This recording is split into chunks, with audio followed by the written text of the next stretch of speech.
ఈరోజు వరంగల్లోని భద్రకాళి అమ్మవారి టెంపుల్ దగ్గర నాతో పాటు సహచర ప్రజాప్రతినిధులు అనేక మంది ఇక్కడ ఉన్నారు. ప్రజాప్రభుత్వం వచ్చిన తర్వాత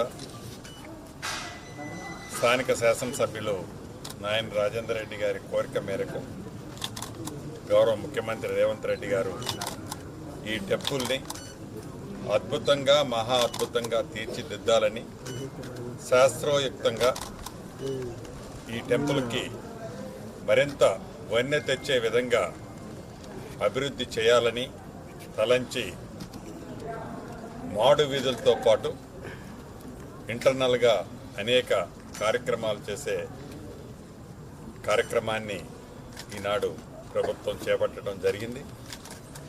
మాడు వీధులకు సంబంధించి ఫార్మేషన్ కంప్లీషన్ అయింది.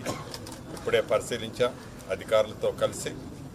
దాన్ని ఎలా చేయాలి, ఏం చేయాలి, దానికి నిధులు కూడా గౌరవ ముఖ్యమంత్రి గారు వారం రోజుల క్రితమే అడిషనల్ నిధులు కూడా శాంక్షన్ చేయడం జరిగింది. ఈ రాష్ట్ర ప్రభుత్వం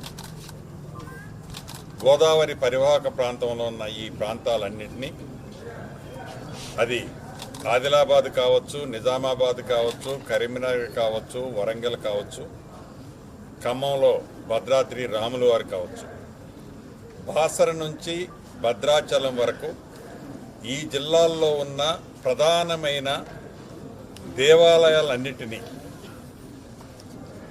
పూర్తిగా అభివృద్ధి చేస్తూ ఒక టెంపుల్ సర్క్యూట్గా ఏర్పాటు చేయాలని, అది ఎవరైతే హైదరాబాద్ నుంచి ఈ రాష్ట్రం నుంచి వచ్చే భక్తులే కాకుండా ఇతర రాష్ట్రాలు, దేశ విదేశాల నుంచి వచ్చే భక్తులకు కూడా ఈ టెంపుల్ సర్క్యూట్ ఒక ఆదర్శంగా, ఈ దేశంలోనే కాదు ప్రపంచంలో ఇన్ని టెంపుల్స్కి సంబంధించిన కనెక్టివిటీని ఈ ప్రభుత్వం ఎలా చేసింది అనే విధంగా అభివృద్ధి చేయాలని దృఢ సంకల్పంతో ఆల్రెడీ గౌరవ ముఖ్యమంత్రి గారు ఈ జిల్లాల్లో ఉండే ప్రజాప్రతినిధులకి, మంత్రులకి ఇప్పటికే చెప్పడం జరిగింది.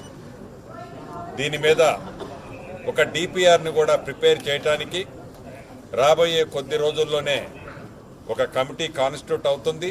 ఆ కాన్స్టిట్యూట్ అయిన కమిటీతో డిపిఆర్ తయారు చేసే ఒక సంస్థను కూడా ఏర్పాటు చేసి, డబ్బులు ఎంత ఖర్చైనా ఈ పుణ్యక్షేత్రాలతో పాటు ఎకో టూరిజంగా ఉన్న చాలా గిరిజన ప్రాంతాలని కవర్ చేస్తూ, అటవీ ప్రాంతాలు ఎక్కువగా ఉన్న ఈ ప్రాంతాన్ని ఎక్కడో టూరిస్టు ప్లేసులకి, విదేశాలకి వెళ్లాల్సిన అవసరం రాకుండా ఉండే విధంగా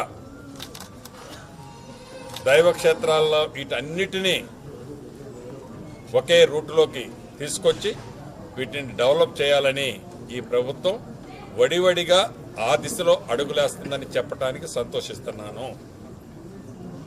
దాంట్లో భాగంగా ఈ టెంపుల్ అమ్మవారి భద్రకాళి అమ్మవారి టెంపుల్ కూడా ఒక టెంపుల్. ఇప్పుడే మాడు వీధులకు సంబంధించిన వైడనింగు పట్టుబట్టి స్థానిక శాసనసభ్యులు రాజేందర్ రెడ్డి గారు ముఖ్యమంత్రి గారిని నన్ను ఒప్పించి అద్భుతంగా చేశాం. ఇంకా దాన్ని ఫుల్ ప్లేట్ కావటానికి ఇంకా కొద్ది నెలల టైం పట్టుద్ది. ఏదో కొంతమంది ఉద్దేశపూర్వకంగా ఈ ప్రభుత్వాన్ని కానీ, రాజేందర్ రెడ్డి గారిని కానీ, ఇక్కడ పనిచేసే అధికారులను కానీ, చివరికి పూజారులను కూడా వదలకుండా నోటి దురదతో ఏవైతే మాటలు మాట్లాడుతున్నారో అది